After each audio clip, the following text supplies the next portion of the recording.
Bismillahirrahmanirrahim. Assalamualaikum warahmatullahi wabarakatuh. Perkenalkan, saya Nuraf Dalia dengan NIM P10120204.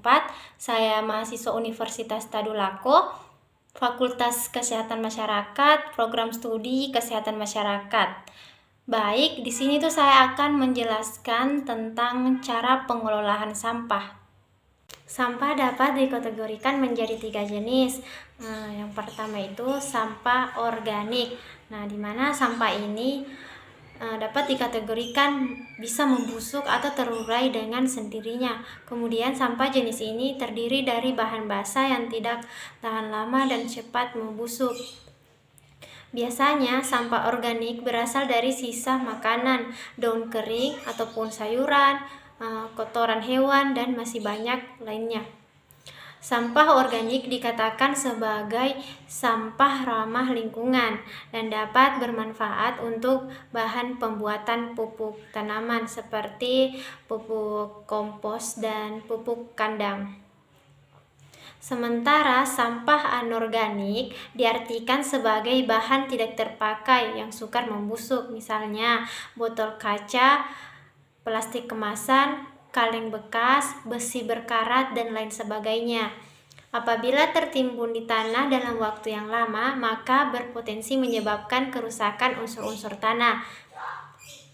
Lalu hewan ataupun tumbuhan yang bertempat tinggal di dalam tanah lama-kelamaan akan hilang. Hal ini memicu terjadinya lapisan tanah yang gersang bahkan tidak subur. Selain itu, sampah yang lain yakni sampah dari bahan berbahaya dan beracun atau B3. Jenis sampah B3 diantaranya cairan pembersih kaca ataupun jendela, pembersih lantai, pengkilap kayu, pengharum ruangan, pemutih pakaian, deterjen pakaian, pembasmi serangga, batu baterai, dan lain-lain. B3 ini merupakan sampah yang mengandung zat beracun. Oleh karena itu, sampah jenis ini sangat berbahaya dan secara langsung maupun tidak dapat merusak kesehatan dan lingkungan. Bagaimana pembuangan sampah tersebut? Yang pertama itu dibuang dengan dipilah. Mulai dari rumah sudah dilakukan pemilahan sampah sesuai dengan jenisnya.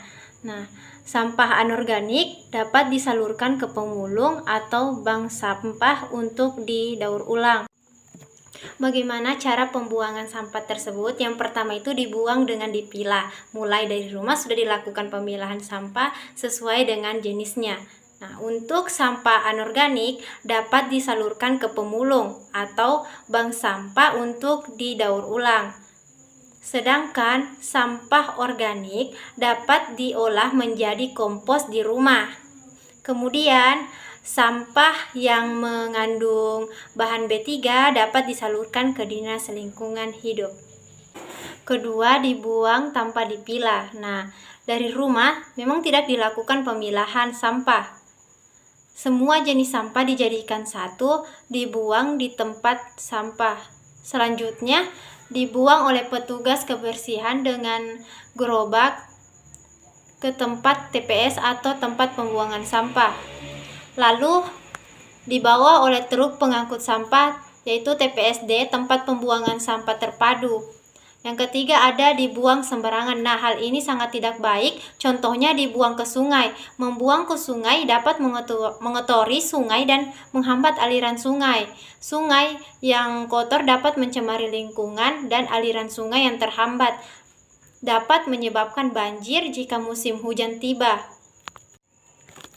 Keempat, dengan cara membakar.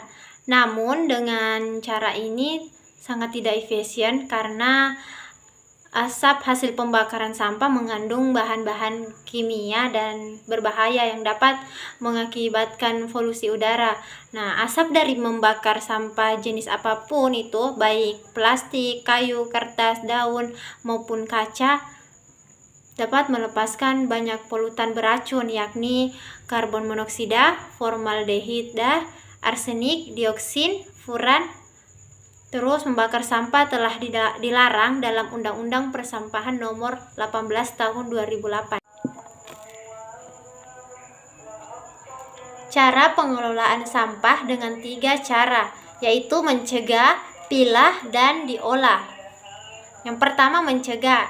Mencegah ialah kunci karena cegah merupakan momen penting untuk agar momen pilah dan olah tidak melelahkan. Contohnya, cegah dengan membawa kantong belanja sendiri, membawa tempat makan dan minum sendiri ketika bepergian.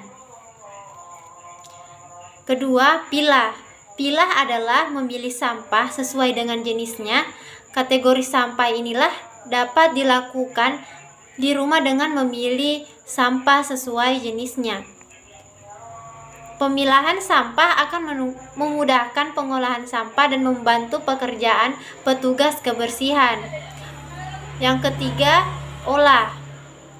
Olah adalah mengolah sampah menjadi bahan yang bernilai ekonomis. Olah dapat dilakukan di rumah dengan mengolah sampah organik menjadi kompos. Pengolahan sampah di rumah dapat mengurangi banyaknya sampah di TPA. Cegah, pilah, dan olah dimulai dari rumah sampahku, tanggung jawabku. Mungkin hanya itu dari saya. Kurang dan lebihnya mohon maaf. Saya akhiri. Wabillahi taufik wal hidayah. Wassalamualaikum warahmatullahi wabarakatuh.